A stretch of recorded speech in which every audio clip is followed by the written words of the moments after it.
Editors അനാലിസിസിൽ Rahul മാങ്കൂട്ടത്തിലും ജയിലും. ബലാത്സംഗ കേസിൽ കോൺഗ്രസിന്റെ സമുന്നത നേതാവും പാലക്കാട് MLAയുമായ രാഹുൽ മാങ്കൂട്ടത്തിലിന്റെ മുൻകൂർ ജാമ്യ ഹർജി തള്ളിയതോടെ തദ്ദേശ തെരഞ്ഞെടുപ്പിന്റെ പ്രചാരണ കോലാഹലങ്ങളിൽ ബലാത്സംഗ വീരൻ മാങ്കൂട്ടത്തിൽ എന്നതടക്കമുള്ള മൈക്ക് അനൗൺസ്മെന്റുകൾ ഇപ്പോൾ ഉയരുകയാണ്. വോട്ടർമാരെ കണ്ട് വോട്ട് അഭ്യർത്ഥിക്കുന്ന സംസ്ഥാനത്തെ ഐക്യജനാധിപത്യ മുന്നണിയിലെ മുഴുവൻ പ്രവർത്തകർക്കും ആത്മവീര്യം തകരാവുന്ന നടപടിയാണ് കോടതിയിൽ നിന്നുണ്ടായിരിക്കുന്നത്. അതേസമയം സ്ത്രീയുടെ ആത്മാഭിമാനത്തിനും അന്തസ്സിനും വില കൽപ്പിക്കുന്നവർക്ക് ആശ്വാസകരവും സന്തോഷകരവുമായിട്ടുള്ള തീരുമാനം.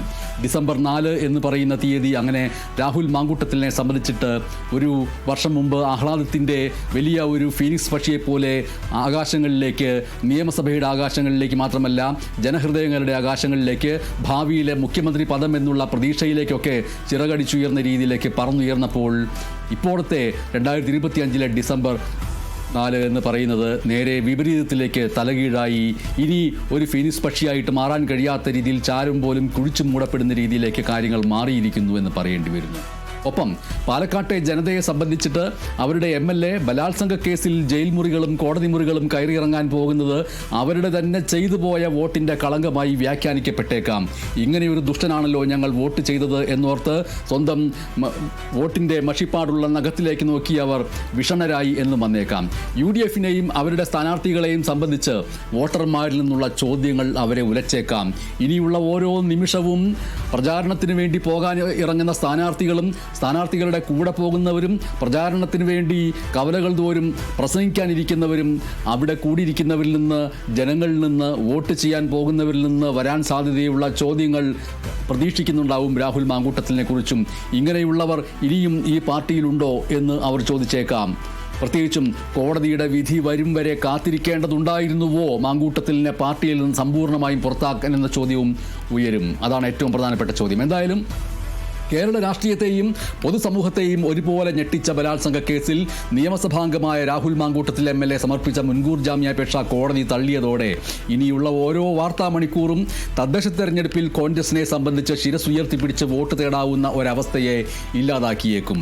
ധാർമ്മികതയുടെ അടിസ്ഥാനത്തിൽ നേരത്തെ തന്നെ കോൺഗ്രസിൽ നിന്ന് പുറത്താക്കിയിരുന്നുവെങ്കിൽ സംസ്ഥാനത്തെ മുഴുവൻ സ്ത്രീകൾക്കുമൊപ്പം ധാർമ്മികതയുടെ പക്ഷത്താണ് കോൺഗ്രസ് എന്ന് ശിരസുയർത്തിപ്പിടിച്ച് ഇപ്പോൾ പറയാമായിരുന്നു, ഇനിയുള്ള ദിവസങ്ങളിലും പറയാമായിരുന്നു. ഇതിപ്പോൾ ഒരു ക്രിക്കറ്റ് കളിയുടെ മത്സരം പോലെ കോടതി വിധി നോക്കിയിട്ട് പുറത്താക്കാം എന്ന് തീരുമാനമെടുത്ത് മാറി നിന്നത് ഉചിതമായില്ല എന്നുള്ള ധാർമ്മിക വിമർശനം ഉയരുകയാണ്. ഒരു ഭാഗത്ത് എല്ലാം തയ്യാറാക്കി വെച്ചിട്ട് കോടതിയുടെ വിധി വന്ന ഉടനെ തന്നെ സ്വിച്ചിട്ട് ആ പുറത്താക്കൽ പ്രഖ്യാപനം നടത്തിയിരിക്കുന്നു. സ്വാഭാവികമായിട്ടും മറ്റ് പാർട്ടികൾ ഇതുപോലും ചെയ്യുന്നില്ലല്ലോ എന്നുള്ള താരതമ്യമാണ് ഈ നിമിഷങ്ങളിലും കോൺഗ്രസിലെ എല്ലാ നേതാക്കളും ചെയ്തുകൊണ്ടിരിക്കുന്നത്. വാസ്തവത്തിൽ ധാർമ്മികതയുള്ള സ്ത്രീകളുടെ ആത്മാഭിമാനത്തിനും അന്തസ്സിനും വില കൽപ്പിക്കുന്ന ഏത് രാഷ്ട്രീയ പാർട്ടിയും ഇത്തരം വിഷയങ്ങളും ആരോപണങ്ങളും ഉയർന്നു വരുമ്പോൾ മറ്റ് രാഷ്ട്രീയ പാർട്ടികളുമായി ബന്ധപ്പെട്ട താരതമ്യങ്ങൾക്ക് നിൽക്കാതെ ആത്യന്തികമായിട്ടുള്ള നടപടിയെടുക്കുകയും അതിനുശേഷം ആരോപിക്കപ്പെടുന്ന വ്യക്തി കുറ്റവിമുക്തനായിട്ട് വരുമ്പോൾ പൂർവാധികം ശക്തിയോടുകൂടി സ്വീകരിക്കുകയുമാണ് ചെയ്യേണ്ടിയിരുന്നത്. ഇതിന് പകരം ഈ നിമിഷം വരെയും കോൺഗ്രസിലെ എല്ലാ നേതാക്കളും ചെയ്തുകൊണ്ടിരുന്നത് എന്താണ്? മറ്റ് രാഷ്ട്രീയ കക്ഷികളിലെ പ്രത്യേകിച്ചും CPMലെയും BJPയിലെയും ഇതിന് സമാനമോ തത്തുല്യമോ അതിന് താഴെയോ ഒക്കെയുള്ള തീവ്രത കുറഞ്ഞതോ കൂടിയതോ ആയിട്ടുള്ള വിഷയങ്ങളിൽ ഊന്നിക്കൊണ്ട് താരതമ്യ പഠനം നടത്തുകയാണ് ചെയ്തത്. അത് താരതമ്യ പഠനം നടത്തേണ്ട വിഷയമല്ല. ഇരകൾ ആയിട്ട് ഒരു ഭാഗത്ത് വലിയ ഒരു വിഭാഗം സ്ത്രീകൾ ആത്മാഭിമാനം മുറിവേറ്റ് നിൽക്കുമ്പോൾ പുരുഷന്മാരുടേത് മാത്രമായിട്ടുള്ള രാഷ്ട്രീയ പാർട്ടി കൂട്ടം അത് CPMലാകട്ടെ കോൺഗ്രസിലാകട്ടെ BJPയിലാകട്ടെ ഈ ഒരു താരതമ്യ പഠനത്തിന് നിൽക്കുന്നത് ഉചിതമല്ല. മറ്റ് രാഷ്ട്രീയ കക്ഷികളും ഈ വിഷയത്തിൽ അഭിമാനിച്ച് ഞങ്ങളുടെ പാർട്ടിയിൽ ഇങ്ങനെ ഇല്ലല്ലോ എന്ന് വിചാരിക്കേണ്ടതില്ല. ഇത് താരതമ്യ പഠനത്തിൻ്റെ മുഹൂർത്തമല്ല, മറിച്ച് സ്ത്രീയുടെ ആത്മാഭിമാനത്തിൻ്റെയും അന്തസ്സിൻ്റെയും വിലയെക്കുറിച്ച് വിചാരപ്പെടേണ്ട നിമിഷങ്ങൾ കൂടിയാണ് എന്നാണ് വിചാരപ്പെടേണ്ടത്. എന്തായാലും ഇത് ഒരു സാധാരണമായിട്ടുള്ള ഒരു വാർത്തയല്ല. ഒരു ജനപ്രതിനിധിക്കെതിരെ ഉയർന്ന അതീവ ഗുരുതരമായിട്ടുള്ള ആരോപണം. ആ ആരോപണത്തിനകത്ത് ബലാത്സംഗമുണ്ട്, നിർബന്ധിതമായിട്ടുള്ള ഭീഷണികളുണ്ട്, സമാശ്വസിപ്പിക്കാനെന്ന് വ്യാജേന വിവാഹ മോചിതയായിട്ടുള്ള സ്ത്രീയുടെ അല്ലെങ്കിൽ ആ വിവാഹബന്ധത്തിൽ പരിക്കേറ്റിരിക്കുന്ന സ്ത്രീയുടെ അടുത്ത് ചെന്ന് മാനസികമായിട്ട് ആശ്വസിപ്പിക്കാൻ ശ്രമിക്കുന്നത് പോലെ ചെല്ലുന്നു. അതൊരു വ്യാജമായിട്ടുള്ള ചെല്ലാവുന്നു. അതിനുശേഷം ഭീഷണിപ്പെടുത്തിക്കൊണ്ട് ബലാത്സംഗം ചെയ്യുന്നു, പിന്നീട് ഗർഭഛിദ്രത്തിന് പ്രേരിപ്പിക്കുന്നു, അതിനുവേണ്ടി ഏറ്റവും ഭീകരമായിട്ടുള്ള പ്രത്യാഘാതങ്ങൾ ഉണ്ടാക്കുമെന്ന് പറയപ്പെടുന്ന മരുന്നുകൾ നൽകുന്നു. ഇങ്ങനെയൊക്കെ ചെയ്യുകയും അത് പിന്നീട് അതിൻ്റെ പേരിൽ തന്നിൽ നിന്ന് ഒന്നും പ്രതീക്ഷിക്കേണ്ടതില്ല എന്ന് കർശനമായ ഭാഷയിൽ പറയുകയും ഒക്കെ ചെയ്യുന്നു. ഇങ്ങനെയുള്ള വലിയ ഒരു ശക്തമായിട്ടുള്ള ഗുരുതരമായിട്ടുള്ള ആരോപണം ഒരു ഭാഗത്ത് ഉയരുന്നു. അതിനെ തുടർന്ന് പാർട്ടിയുടെ പദവിയിൽ നിന്ന് മാത്രം പുറത്താക്കിക്കൊണ്ടുള്ള സസ്പെൻഷൻ. ഇപ്പോൾ ഇതാ നിയമപരമായിട്ടുള്ള തിരിച്ചടിയും. കോടതിയുടെ ഈ വിധി എന്ന് പറയുന്നത് രാഹുൽ മാങ്കൂട്ടത്തിൽ എന്ന വ്യക്തിക്കും അദ്ദേഹം പ്രതിനിധാനം ചെയ്യുന്ന രാഷ്ട്രീയ പ്രസ്ഥാനത്തിനും ഉണ്ടാക്കിയ ആഘാതം ചെറുതല്ല. ഉണ്ടാക്കിയ ആഘാതം എന്ന് മാത്രമല്ല, അതിൻ്റെ പ്രകമ്പനങ്ങൾ ഇപ്പോഴും തുടർന്നുകൊണ്ടിരിക്കുന്നു. ഒരു ഭൂചലനം ഉണ്ടാകുമ്പോൾ അതിൻ്റെ തുടർചലനങ്ങൾ ഉണ്ടാകുന്നത് പോലെ ഇനിയുള്ള ദിവസങ്ങളിലും അതിൻ്റെ തുടർചലനങ്ങൾ പ്രകമ്പനങ്ങളായിട്ട് ആ രാഷ്ട്രീയ പ്രസ്ഥാനത്തെ സംബന്ധിച്ചിട്ടാണ് ഏറ്റവും പ്രധാനപ്പെട്ട കാര്യം. ഇപ്പോൾ കോൺഗ്രസിൽ നിന്ന് സമ്പൂർണ്ണമായിട്ടും പുറത്താക്കപ്പെട്ടിരിക്കുന്നു എങ്കിൽ തന്നെയും ആ പുറത്താക്കാൻ എടുത്ത കാലതാമസം അത് ചോദ്യം ചെയ്യപ്പെടും ആ പാർട്ടിയെ സംബന്ധിച്ചിട്ട്. അതുകൊണ്ടാണ് ധാർമ്മികതയുടേതായ ഒരു പ്രശ്നം വരുമ്പോൾ ഏത് രാഷ്ട്രീയ പാർട്ടിയും അതിലെ എത്ര കൊലകൊമ്പനായിട്ടുള്ള എത്ര ജനകീയനെന്ന് വിശേഷണമുള്ള വ്യക്തിയായാലും ആ വ്യക്തിയെ പുറത്ത് മാറ്റി നിർത്തുക, പിന്നീട് കോടതി വിധി വന്ന് പൂർണ്ണമായിട്ടും വിമുക്തനാക്കപ്പെടുന്ന നിമിഷം അദ്ദേഹത്തെ കൂടുതൽ പ്രതിച്ഛായയോടുകൂടി കൊണ്ടുവരിക എന്നുള്ളതാണ് അതിൽ ഏറ്റവും പ്രധാനപ്പെട്ട കാര്യം. അതുകൊണ്ട് രാഹുൽ മാങ്കൂട്ടത്തിൽ എന്ന വ്യക്തിക്ക് അതുണ്ടാക്കിയിട്ടുള്ള ആഘാതം വ്യക്തിപരമായിട്ട് അത് കേരളത്തിൻ്റെ പൊതുസമൂഹത്തിനൊരു വിഷയമല്ല. കാരണം ഇപ്പോൾ ഈ നിമിഷം മുതൽ കോൺഗ്രസ്സുകാരനല്ല, കോൺഗ്രസിൽ നിന്ന് പുറത്താക്കപ്പെട്ടിരിക്കുന്നു എന്നുള്ളത് കൊണ്ട് തന്നെ. പക്ഷേ അദ്ദേഹം പ്രതിനിധാനം ചെയ്യുന്ന കോൺഗ്രസ് പ്രസ്ഥാനത്തിന് ഇതുണ്ടാക്കിയ, ഇനി ഉണ്ടാക്കാൻ പോകുന്ന, തുടരാൻ പോകുന്ന ആഘാതവും അതിൻ്റെ തുടർചലനങ്ങളും ചെറുതല്ല എന്ന് പറയേണ്ടി വരും. കോടതിയുടെ ഈ തീരുമാനം എന്ന് പറയുന്നത് നിയമപരമായിട്ട് നൽകുന്ന സൂചനകൾ വളരെ ശക്തമായിട്ടുള്ള സൂചനയാണ്. ഒന്നാമതായിട്ട് പ്രോസിക്യൂഷൻ ഹാജരാക്കിയ തെളിവുകളും വാദങ്ങളും അത് അതീവ ഗുരുതരമാണ് എന്നതാണ്. പ്രതിക്ക് മുൻകൂർ ജാമ്യം അനുവദിച്ചാൽ അത് കേസിൻ്റെ അന്വേഷണത്തെ പ്രതികൂലമായിട്ട് ബാധിക്കാൻ സാധ്യതയുണ്ട് എന്ന് കോടതി വിലയിരുത്തിയിരിക്കുന്നു. രണ്ടാമതായിട്ട് ഒരു ജനപ്രതിനിധി എന്നതിലുപരി നിയമത്തിന് മുന്നിൽ എല്ലാവരും തുല്യരാണ് എന്നുള്ള തത്വം കോടതി ഉയർത്തിപ്പിടിച്ചിരിക്കുന്നു എന്നുള്ളതാണ്. നേരത്തെ സൂചിപ്പിച്ച ആരോപണങ്ങൾ എല്ലാം കോടതി മുഖവിലേക്ക് എടുത്തിരിക്കുന്നു എന്ന് പറയേണ്ടി വരുന്നു ഈ നിമിഷങ്ങളിലെങ്കിലും. തുടർ നടപടികൾ ധാരാളമാണ്. ഇത് ഈ കേസിൻ്റെ പ്രാഥമികമായിട്ടുള്ള നടപടിക്രമം മാത്രമാണ് എന്നാണ് കോടതി പറഞ്ഞിട്ടുള്ളത്. സ്വാഭാവികമായിട്ടും ഇത്തരമൊരു വിഷയം വരുമ്പോൾ വാർത്താ ചാനലുകൾക്കും പത്രമാധ്യമങ്ങൾക്കും അതിൻ്റെ പിറകെ വലിയ കോടതിയുടെ അന്തിമമായ വിധി വന്നിരിക്കുന്നു എന്നുള്ള തീർപ്പിൻ്റെ ഭാഷയിൽ അതുമായി ബന്ധപ്പെട്ട വലിയ തലക്കെട്ടുകൾ നിർമ്മിക്കാൻ തോന്നും. പക്ഷേ അതല്ല. പക്ഷേ ഇത് ഇത്തരമൊരു കേസിൽ മുൻകൂർ ജാമ്യത്തിനുള്ള സാധ്യതകൾ പല രീതിയിൽ കൽപ്പിക്കപ്പെട്ടിരുന്നുവെങ്കിലും അതെല്ലാം തള്ളപ്പെട്ടിട്ടുണ്ടെങ്കിൽ അത്രമേൽ ഗുരുതരമാണ് കോടതി എന്ന് ഇത് മനസ്സിലാക്കിയിരിക്കുന്നത് എന്ന് വേണം വിചാരിക്കാനായിട്ട്. അപ്പോൾ എന്ന് മാത്രമല്ല, ഇതിൻ്റെ പരിഗണനാ വേളയിൽ തന്നെ അനുബന്ധ പരാതികൾ കൂടി നൽകപ്പെട്ടിരിക്കുന്നു എന്നുള്ളതാണ് ഏറ്റവും പ്രധാനപ്പെട്ട കാര്യം. അപ്പോൾ ഈ ജാമ്യാപേക്ഷ തള്ളിയതോട് കൂടിയിട്ട് രാഹുൽ മാങ്കൂട്ടത്തിൽ എന്ന വ്യക്തി ഇനിയൊരു സാധാരണ പൗരൻ മാത്രമാണ്. അതും ഒളിവിൽ കഴിഞ്ഞ പ്രതി. അതിനുശേഷം കീഴടങ്ങിയാലും അറസ്റ്റ് ചെയ്യപ്പെട്ടാലും റിമാൻഡ് ചെയ്യപ്പെട്ടാലും കസ്റ്റഡിയിൽ നൽകപ്പെട്ടാലും ഒളിവിൽ കഴിഞ്ഞ പ്രതി എന്ന പ്രതിച്ഛായ പ്രതിക്ക് മാത്രമല്ല പ്രതിയുടെ പാർട്ടിയെയും നിഴലിലാഴ്ത്തും. ഒളിവിൽ കഴിയുക എന്ന് പറയുന്ന പ്രക്രിയ, മുൻകൂർ ജാമ്യം പരിഗണിക്കപ്പെട്ട് വിധി വരും വരെ ഏതൊരു പൗരനും ഈ പറയുന്ന രീതിയിൽ ഒരു പ്രത്യേക രീതിയിലുള്ള മറവിൽ കഴിയാവുന്നൊരവസ്ഥയുണ്ടെങ്കിലും ഒരു ജനപ്രതിനിധി അത് ചെയ്യുന്നത് ശരിയല്ല. ജനപ്രതിനിധി എത്രമേൽ വലിയ ആരോപണങ്ങൾ ഉയർന്നാലും ജനങ്ങൾക്കിടയിൽ നിന്നുകൊണ്ട് അതിനെ നേരിടാൻ കഴിയുന്ന രീതിയിലേക്ക് വരണം. അതിനിടയിൽ അറസ്റ്റ് ചെയ്യപ്പെടുകയാണെങ്കിൽ ചെയ്യപ്പെടട്ടെ എന്ന് തന്നെ വിചാരിക്കേണ്ടതുണ്ട്. അപ്പോൾ ഒളിവിൽ കഴിയുന്നു, ഒളിവിൽ കഴിഞ്ഞ എന്നിങ്ങനെയുള്ള പദപ്രയോഗങ്ങളിലൂടെ അറിയപ്പെടുമ്പോൾ അതുണ്ടാക്കുന്ന പ്രതിച്ഛായ എന്ന് പറയുന്നത് അങ്ങേയറ്റം മോശമായിട്ടുള്ള പ്രതിച്ഛായയാണ്. അപ്പോൾ വിവാഹ വാഗ്ദാനം നൽകുന്നു, പലതവണ ലൈംഗികമായിട്ട് പീഡിപ്പിച്ചു, ഗർഭഛിദ്രത്തിന് പ്രേരിപ്പിച്ചു, അതിനായിട്ട് അപകടകരമായിട്ടുള്ള മരുന്നുകൾ നൽകി, ജീവൻ പോലും നഷ്ടപ്പെടുത്തുന്ന രീതിയിലുള്ള മരുന്നുകളായിരുന്നു അത്. ഇതൊക്കെയാണ് ആ യുവതിയുടെ പരാതി എന്ന് പറയുന്നത്. ഈ പരാതിയുടെ അടിസ്ഥാനത്തിൽ പോലീസ് രാഹുൽ മാങ്കൂട്ടത്തിനെതിരെ IPC 376 376 ബലാത്സംഗം ഉൾപ്പെടെയുള്ള ഗുരുതരമായിട്ടുള്ള വകുപ്പുകൾ ചുമത്തി കേസ് രജിസ്റ്റർ ചെയ്യുകയാണ് ചെയ്തത്. അപ്പോൾ ഒരു MLA ആയതുകൊണ്ട് മാത്രം കേസ് എടുക്കാതിരിക്കാൻ പോലീസിന് കഴിയില്ല. കേസ് രജിസ്റ്റർ ചെയ്തതോടെ ഈ വിഷയം രാഷ്ട്രീയമായിട്ട് വലിയ കൊടുങ്കാറ്റായിട്ട് മാറി. ഭരണപക്ഷവും പ്രതിപക്ഷവും തമ്മിൽ ശക്തമായിട്ടുള്ള വാദപ്രതിവാദങ്ങളുണ്ടായി. പക്ഷേ ആ വാദപ്രതിവാദങ്ങൾ എന്ന് പറയുന്നത് ഭൂരിപക്ഷവും സ്ത്രീകളുടെ പക്ഷത്തു നിന്നോ, സ്ത്രീകളുടെ ആത്മാഭിമാനത്തിൻ്റെ പക്ഷത്തു നിന്നോ, അന്തസ്സിൻ്റെ പക്ഷത്തു നിന്നോ, കൊലപാതകം അടക്കമുള്ള വിഷയങ്ങളിലേക്ക് പ്രേരിപ്പിക്കുന്ന രീതിയിലുള്ള ഒരു പ്രതി എന്നുള്ളതിലേക്ക് ആ പ്രതിയെ കാണുന്ന രീതിയിലോ ആയിരുന്നില്ല. മറിച്ച് ഇതിൽ ആരോപണ വിധേയനായിട്ടുള്ള രാഹുൽ മാങ്കൂട്ടത്തിനെ പ്രതിദാനം ചെയ്യുന്ന കോൺഗ്രസ് പാർട്ടിയിലെ നേതാക്കൾ നിത്യേന ഇതുമായി ബന്ധപ്പെട്ട ചോദ്യങ്ങൾ വരുമ്പോൾ അവർ ഇതര പാർട്ടികളിലെ ഇത്തരത്തിലുള്ള ആരോപണങ്ങൾ, ആ ആരോപണങ്ങളുടെ പഴയ കണക്കുകൾ എടുത്തുകൊണ്ട് അതിൻ്റെ പട്ടിക നിരത്തുകയാണ് ചെയ്തത്. കോടതിയാണ് ഇതിൽ ഏറ്റവും പ്രധാനപ്പെട്ട കാര്യം. കോടതിയിൽ നിന്ന് ഒരു തീരുമാനമുണ്ടാവുന്നു, ഒരു വിധി ഉണ്ടാവുന്നു. ആ വിധി ഉണ്ടാവുന്നത് ഈ ഇന്ത്യ മഹാരാജ്യത്തിലെ നിയമവ്യവസ്ഥകൾ, IPC വകുപ്പുകൾ അനുസരിച്ചിട്ടുള്ള തെളിവുകളുടെ അടിസ്ഥാനത്തിലാണ്. അതല്ലാതെ മുൻ കേസുകൾ എടുത്തു വെച്ചുകൊണ്ട് താരതമ്യ സാഹിത്യ പഠനം നടത്തുന്ന ഒരു പ്രക്രിയയായിട്ട് ഇത് മാറരുത് എന്നുള്ളതാണ് ഇതിൽ ഏറ്റവും പ്രധാനപ്പെട്ട സന്ദേശം എന്ന് പറയുന്നത്. അപ്പോൾ കോൺഗ്രസ് നേതൃത്വം ഈ വിഷയത്തിൽ നിർണായകമായിട്ടുള്ള നിലപാടെടുത്തത് ഏറ്റവും വൈകിയാണ് എന്നുള്ളതാണ്. അതായത് കോടതിയിൽ നിന്ന് വിധി വന്ന അതേ നിമിഷം രാഹുൽ മാങ്കൂട്ടത്തിലിനെ പാർട്ടിയുടെ പ്രാഥമിക അംഗത്വത്തിൽ നിന്ന് പുറത്താക്കിയിരിക്കുന്നു. അപ്പോൾ ഒരു ജനപ്രതിനിധിക്കെതിരെ ഇത്രയും ഗുരുതരമായിട്ടുള്ള ആരോപണം വരുമ്പോൾ പാർട്ടിക്ക് ധാർമ്മികമായിട്ട് ഇങ്ങനെ ഒരു നടപടി എടുക്കേണ്ടി വരും. ഇത് പാർട്ടി നിലപാടുകളുടെയൊക്കെ ശക്തമായിട്ടുള്ളൊരു സൂചനയാണ് എന്നൊക്കെ വ്യാഖ്യാനിക്കാമെങ്കിലും അതിന് മുന്നേ തന്നെ ആ നടപടി വേണ്ടതായിരുന്നു എന്നാണ് വിശദമായിട്ട് പറഞ്ഞു വന്നത്. ഒരു പക്ഷേ മറ്റ് നേതാക്കൾക്ക് നേരെയും ഇതേ ആരോപണം വന്നാൽ നേരത്തെ തന്നെ പാർട്ടിയിൽ നിന്ന് പുറത്താക്കിയാൽ അതൊരു കീഴ്വഴക്കമാകേണ്ട എന്ന് കരുതിയിട്ടാകാം. കാരണം രാഹുൽ മാങ്കൂട്ടത്തിനോട് ചേർന്ന് നിൽക്കുകയും ഒപ്പം നിൽക്കുകയും ഒക്കെ ചെയ്യുന്ന ചിലരിലേക്ക് കൂടി പലതരത്തിലുള്ള ആരോപണങ്ങളുടെ കുന്തമുനകൾ വരാൻ സാധ്യതയുണ്ട് എന്നതുകൊണ്ട് ഇത്തരത്തിലുള്ള വിഷയങ്ങളിൽ എടുത്തുചാടിയിട്ട് ഈ പറയുന്ന രീതിയിൽ പാർട്ടിയിൽ നിന്ന് പുറത്താക്കുകയോ മറ്റോ ചെയ്താൽ അനുബന്ധ ആരോപണങ്ങൾ വരാനിരിക്കുന്നവരെ കൂടി അങ്ങനെ കീഴ്വഴക്കത്തിൻ്റെ ഭാഗമായിട്ട് ചെയ്യേണ്ടി വരുമെന്നുള്ള ഭയം പാർട്ടിയെ ഗ്രസിച്ചിട്ടുണ്ടോ ഇല്ലയോ എന്നുള്ളത് പ്രധാനപ്പെട്ട കാര്യമാണ്. സ്വാഭാവികമായിട്ടും എഡിറ്റേഴ്സ് അനാലിസിസിൽ ഇത് സംസാരിച്ചുകൊണ്ടിരിക്കുമ്പോൾ കോൺഗ്രസിലെ സ്ത്രീ നേതാക്കൾ തന്നെ ഇതിനെ ഖണ്ഡിച്ചേക്കാം. ഇത് പറയാൻ എന്താണ് അവകാശം CPIഎമ്മിനും BJPക്കും ഇതിൽ ഈ പറഞ്ഞതുപോലെയുള്ള നടപടിയുടെ ഒരു അംശം പോലും എടുക്കാൻ കഴിയുമോ എന്നൊക്കെയാണ് കോൺഗ്രസിലെ സ്ത്രീ നേതാക്കൾ ഇപ്പോഴും സംസാരിച്ചുകൊണ്ടിരിക്കുന്നത്. ഇവിടെ സ്ത്രീകളുടെ ആത്മാഭിമാനവും അന്തസ്സും ഹനിക്കപ്പെടുന്ന ഒരു വിഷയത്തിൽ അത് താരതമ്യം ചെയ്തുകൊണ്ട് ഇതര പാർട്ടികൾ എന്ത് ചെയ്തു അതുകൊണ്ട് ഞങ്ങൾക്കും ചെയ്യാമെന്നുള്ള വ്യാഖ്യാനം വരരുത്. അതുമായിട്ട് താരതമ്യമല്ല വേണ്ടത്, അവിടെ നടപടിയാണ് വേണ്ടത്. അത് വൈകാത്ത നടപടിയാണ്. അപ്പോൾ ഈ കേസിലെ ഓരോ ഘട്ടവും പൊതുസമൂഹത്തിൽ വലിയ ചർച്ചാ വിഷയമായിരുന്നു, ഇപ്പോഴുമാണ്, ഇനിയും ആയിരിക്കുകയും ചെയ്യും. അതുകൊണ്ടാണ് വരാനിരിക്കുന്ന തെരഞ്ഞെടുപ്പുകളും ഇതും തമ്മിൽ കൂട്ടിച്ചേർക്കപ്പെടുന്നത്. ഒരു MLA ഉൾപ്പെട്ട കേസായതുകൊണ്ട് തന്നെ അന്വേഷണത്തിൻ്റെ നിഷ്പക്ഷതയെക്കുറിച്ചും നീതിയുടെ വേഗത്തെക്കുറിച്ചുമുള്ള ചോദ്യങ്ങൾ ഉയർന്നു വന്നതിൽ അതിശയിക്കേണ്ടതില്ല.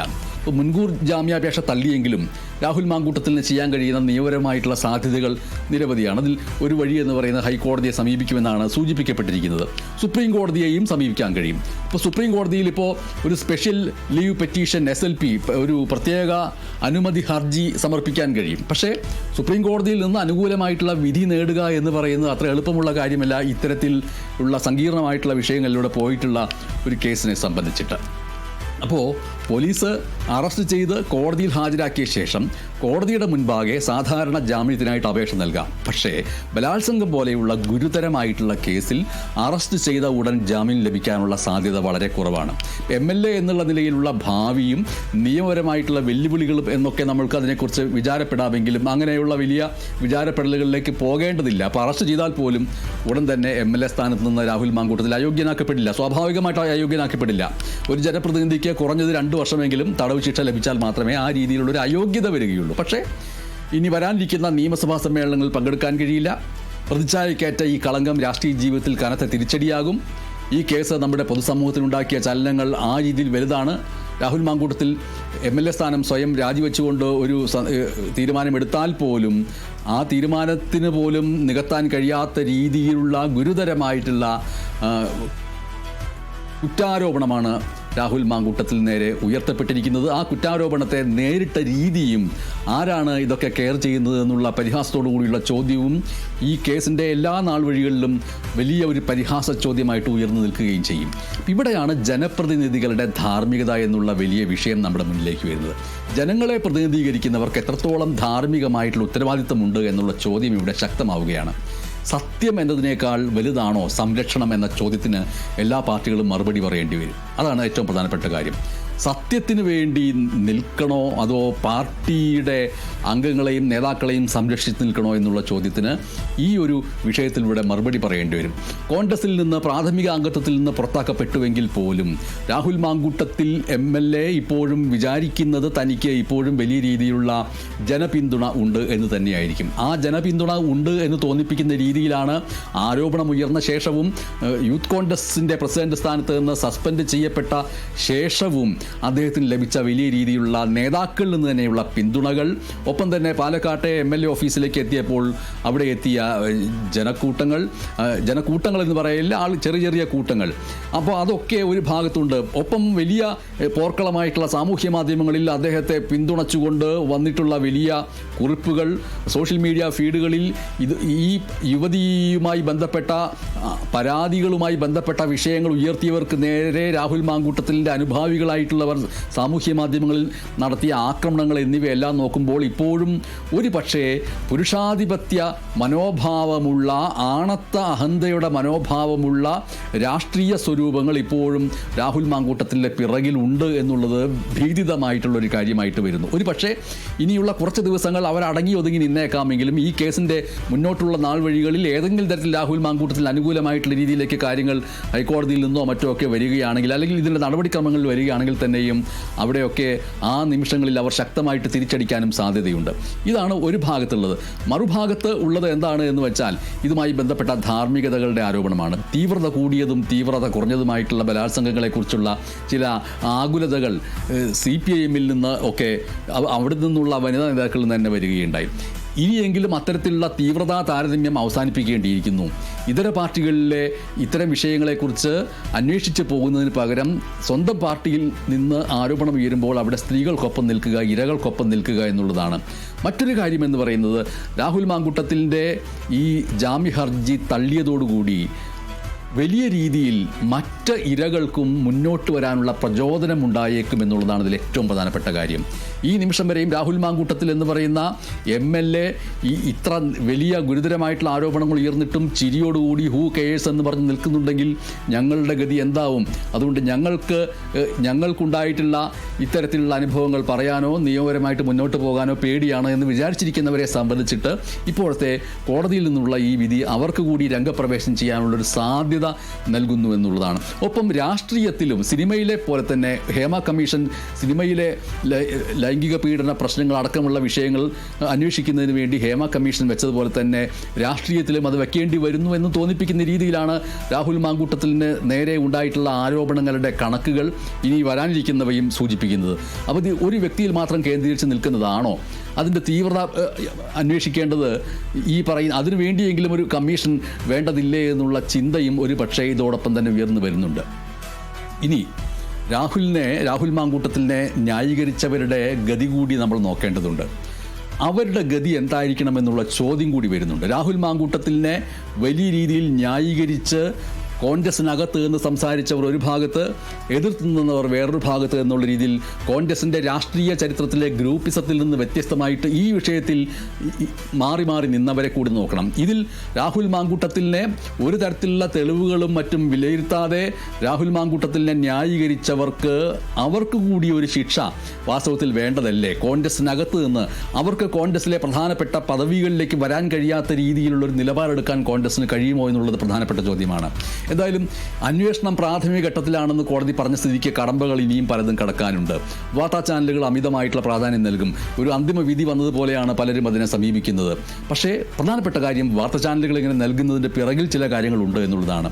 മാധ്യമ മേഖലയിൽ പ്രവർത്തിക്കുന്ന പലർക്കും ഈ പറയുന്ന പരാതികൾ ഔദ്യോഗികമായിട്ട് സമർപ്പിക്കപ്പെടുന്നതിന് മുൻപേ തന്നെ പലർക്കും ഈ വിഷയം അറിയാമായിരുന്നു. പക്ഷേ കൃത്യമായി തെളിവുകളില്ലാത്തതുകൊണ്ട് അത് വാർത്തയായി നൽകിയാൽ അപകീർത്തി കേസ് ഫയൽ ചെയ്യുമോ എന്നുള്ള ഭയം കൊണ്ടൊക്കെ പലരും നൽകാതിരിക്കുകയായിരുന്നു. സമാനമായിട്ടുള്ള പല വിഷയങ്ങളിലും പലർക്കും പലതരത്തിലുള്ള അറിവുകളുണ്ട് എന്നുള്ളത് ഒരു ഭാഗത്തുണ്ട്. ഈ കേസിൽ ഏറ്റവും പ്രധാനപ്പെട്ട കാര്യം പരാതി നൽകിയ യുവതിക്ക് ഭയരഹിതമായിട്ടുള്ള നീതി ലഭിക്കുക എന്നുള്ളതാണ്. പേടിക്കാതെ ഈ കേസുമായിട്ട് മുന്നോട്ട് പോകാൻ കഴിയുക എന്നുള്ളതാണ്. കേസ് എത്ര ഉന്നതനായാലും രാഷ്ട്രീയ സ്വാധീനം ചെലുത്താൻ ശ്രമിക്കാതെ നിയമം അതിൻ്റെ വഴിക്ക് പോകണമെന്നുള്ള ഒരു സൂചനയാണ് ഇന്നത്തെ അല്ലെങ്കിൽ ഇനിയുള്ള ദിവസങ്ങളിലും ഉണ്ടാവേണ്ട വിധികളിൽ നിന്നുണ്ടാവേണ്ടത്. വളരെ അടുത്ത് വരാനിരിക്കുന്ന തെരഞ്ഞെടുപ്പിൽ, ഈ തദ്ദേശ തെരഞ്ഞെടുപ്പിൽ ഈ വിഷയം സ്വാധീനിക്കുമോ എന്നുള്ളതാണ് പ്രധാനപ്പെട്ട ചോദ്യം. തദ്ദേശ തെരഞ്ഞെടുപ്പിലും നിയമസഭാ തെരഞ്ഞെടുപ്പിലും ഇത് സ്വാധീനിക്കുക തന്നെ ചെയ്യും. കാരണം ഇത് കേവലം ഒരു വ്യക്തിപരമായിട്ടുള്ള കേസ് എന്നതിലുപരി രാഷ്ട്രീയമായിട്ട് എതിർപക്ഷത്തിന് ഉപയോഗിക്കാൻ കിട്ടിയ വലിയ ആയുധമാണ്. അങ്ങനെയുള്ളൊരു ആയുധം മാത്രമല്ല, മറിച്ച് സ്ത്രീകൾ ഏത് രീതിയിലാണ് ഈ വിഷയത്തെ സമീപിക്കാൻ പോകുന്നത് എന്നുള്ളതാണ്. യുവാക്കളും യുവതികളും. ഈ കേസ് രാഹുലിൻ്റെ പാർട്ടിയായിട്ടുള്ള കോൺഗ്രസിന് ധാർമ്മികമായിട്ടുള്ള തിരിച്ചടിയാണ്. രാഹുലിൻ്റെ പാർട്ടിയായ കോൺഗ്രസ് എന്ന് ഇനി പറയാൻ കഴിയില്ല എന്ന് പറഞ്ഞേക്കാം. പക്ഷേ പുറത്താക്കപ്പെട്ടിട്ടേ ഉള്ളൂ. ഈ പുറത്താക്കൽ വൈകിയതുകൊണ്ടാണ് അങ്ങനെ പറയേണ്ടി വരുന്നത്. ആരോപണം ഉയർന്ന സമയത്ത് തന്നെ കോൺഗ്രസിൻ്റെ പ്രാഥമിക അംഗത്തിൽ നിന്ന് പുറത്താക്കുക, അതിനുശേഷം കുറ്റവിമുക്തനാക്കി വരുമ്പോൾ വീണ്ടും പാർട്ടിയിലേക്ക് തിരിച്ചെടുക്കുക എന്നതായിരുന്നെങ്കിൽ അങ്ങനെ പറയേണ്ടി വരില്ല. അപ്പോൾ കോൺഗ്രസിന് ധാർമ്മികമായിട്ടുള്ള തിരിച്ചടിയാവുന്നു. ഇപ്പോൾ സ്ത്രീകൾക്കെതിരായിട്ടുള്ള അതിക്രമങ്ങളെക്കുറിച്ച് സംസാരിക്കുമ്പോൾ സ്വന്തം പാർട്ടിക്കാരനെ ന്യായീകരിക്കേണ്ട അവസ്ഥ വന്നു എന്നത് രാഷ്ട്രീയമായിട്ട് ദോഷകരമായിട്ടുള്ള കാര്യമാണ്. വോട്ടർമാരുടെ വിധി എന്തായിരിക്കുമെന്നുള്ളത് ഇവിടെ ഇരുന്നിട്ട് പറയേണ്ട ഒരു കാര്യമല്ല. പക്ഷേ പ്രത്യേകിച്ച് സ്ത്രീ വോട്ടർമാരും യുവ വോട്ടർമാരും അവർക്കിടയിൽ ഈ വിഷയം ശക്തമായിട്ടുള്ള വികാരമുണ്ടാക്കാൻ സാധ്യതയുണ്ട്. അപ്പം ധാർമ്മികതയും നീതിയും തെരഞ്ഞെടുപ്പ് വിഷയമാകുമ്പോൾ ഈ കേസ് നിർണായകമായിട്ടുള്ള സ്വാധീനം ചെലുത്തും. ഈ കേസിൽ പോലീസിൻ്റെ അടുത്ത നീക്കങ്ങൾ എന്താണ് എന്നാണ് തീർച്ചയായിട്ടും പൊതുസമൂഹം അതീവ ഗൗരവത്തോടെ വീക്ഷിച്ചുകൊണ്ടിരിക്കുന്നത്. അതിലേറ്റവും പ്രധാനപ്പെട്ട കാര്യം തെളിവ് ശേഖരണവുമായി ബന്ധപ്പെട്ട കാര്യങ്ങളാണ്. ഇപ്പോൾ ബലാത്സംഗം പോലെയുള്ള കേസുകളിൽ ഇരയുടെ മൊഴി, തുടർമൊഴികൾ, ആ മൊഴിയിൽ ഉറച്ചു നിൽക്കൽ, സാക്ഷിമൊഴികളുടെ നൈരന്തര്യം, അതിൽ അവരുടെ ഉറച്ചു നിൽക്കൽ, ഡിജിറ്റലായിട്ടുള്ള തെളിവുകൾ, ചാറ്റുകൾ, കോളുകൾ, അനുബന്ധ കോളുകൾ, വൈദ്യപരിശോധനാ റിപ്പോർട്ടുകൾ തുടങ്ങിയവയെല്ലാം അതിപ്രധാനമായിട്ടുള്ള ഒന്നാണ്. ഈ തെളിവുകൾ ശാസ്ത്രീയമായിട്ട് ശേഖരിക്കുകയും കോടതിയിൽ കൃത്യമായിട്ട് അവതരിപ്പിക്കുകയും വേണം ഒരു ഭാഗത്ത്. അപ്പോൾ നീതിയുടെ വേഗത എന്ന് പറയുന്നത് അത് ആ വേഗത്തിന് കുറവ് വന്നാൽ അത് നീതി നിഷേധിക്കുന്നതിന് തുല്യം തന്നെയാണ്. ഈ കേസിൻ്റെ കാര്യത്തിൽ വിചാരണയും ശിക്ഷാവിധിയും എത്രയും പെട്ടെന്ന് നടപ്പിലാക്കപ്പെടേണ്ടത് നമ്മുടെ നീതിന്യായ വ്യവസ്ഥയുടെ വിശ്വാസ്യതയ്ക്ക് ആവശ്യമാണ്, അത്യാവശ്യവുമാണ്. രാഹുൽ മാങ്കൂട്ടത്തിൽ MLAയുടെ മുൻകൂർ ജാമ്യാപേക്ഷ തള്ളിയ കോടതിയുടെ വിധി നിയമവാഴ്ചയുടെ വിജയമാണ്. നമ്മുടെ ജനാധിപത്യം വിജയിക്കണമെങ്കിൽ നിയമം അതിൻ്റെ വഴിക്ക് സ്വതന്ത്രമായി ഒഴുകണം. നീതിയുടെ ഈ പോരാട്ടത്തിൽ ഇരയായ യുവതിക്ക് അനുകൂലമായ വിധി ഉണ്ടാവുകയും വേണം. ഈ കേസ് രാഷ്ട്രീയക്കാർക്കൊരു പാഠവുമാകണം. ജനപ്രതിനിധി എന്നുള്ള പദവി നിയമലംഘനത്തിനുള്ള കവചമല്ല. ഇത് വെറും ഒരു വ്യക്തിയുടെ കേസല്ല, മറിച്ച് കേരള രാഷ്ട്രീയത്തിൻ്റെ ധാർമ്മികതയുടെ പരീക്ഷയുമാണ്. ഈ പരീക്ഷയിൽ അതിജീവിതയും അവരെ പ്രതിനിധാനം ചെയ്യുന്ന ആത്മാഭിമാനമുള്ള സ്ത്രീ സമൂഹവും പൊതുസമൂഹവും വിജയിക്കുമോ എന്നാണ് നമുക്ക് കാത്തിരുന്ന് കാണേണ്ടത്. ഒപ്പം ഈ രാഹുൽ മാങ്കൂട്ടത്തിന് വേണ്ടി പൂജപ്പുര സെൻട്രൽ ജയിലിൽ കിടക്കുന്ന മറ്റേ രാഹുലിൻ്റെ കാര്യമാണ് ഇപ്പോൾ അധോഗതിയിലായിരിക്കുന്നത്. പുള്ളിക്കാരൻ ഇപ്പോഴും വെള്ളം കുടിച്ച് മാത്രമാണ് സത്യാഗ്രഹം ചെയ്യുന്നത്. മാങ്കൂട്ടത്തിൻ്റെ മുൻകൂർ ജാമ്യം നിഷേധിച്ച കോടതിയുടെ നടപടി പച്ചക്കള്ളമാണ് എന്ന് പറഞ്ഞ് രാഹുൽ ഈശ്വർ ഇപ്പോൾ കുടിച്ചുകൊണ്ടിരിക്കുന്ന പച്ചവെള്ളം പോലും കുടിക്കാതാകുമോ എന്നുള്ളതാണ് ഒരു സംശയം. മഹാത്മാഗാന്ധിയെ കൊലപ്പെടുത്തിയവരുടെ പ്രത്യയശാസ്ത്രത്തിൽ വിശ്വസിക്കുകയും ബലാത്സംഗ കേസിലെ പ്രതിക്ക് വേണ്ടി മാത്രം മഹാത്മാഗാന്ധിയെ കൂട്ടുപിടിക്കുകയും ചെയ്യുന്ന മഹാനുഭാവൻ ഇപ്പോൾ എന്തായിരിക്കും വിചാരിക്കുന്നുണ്ടാവുക എന്ന് മാത്രം വിചാരിച്ചുകൊണ്ട് നന്ദി, നമസ്കാരം.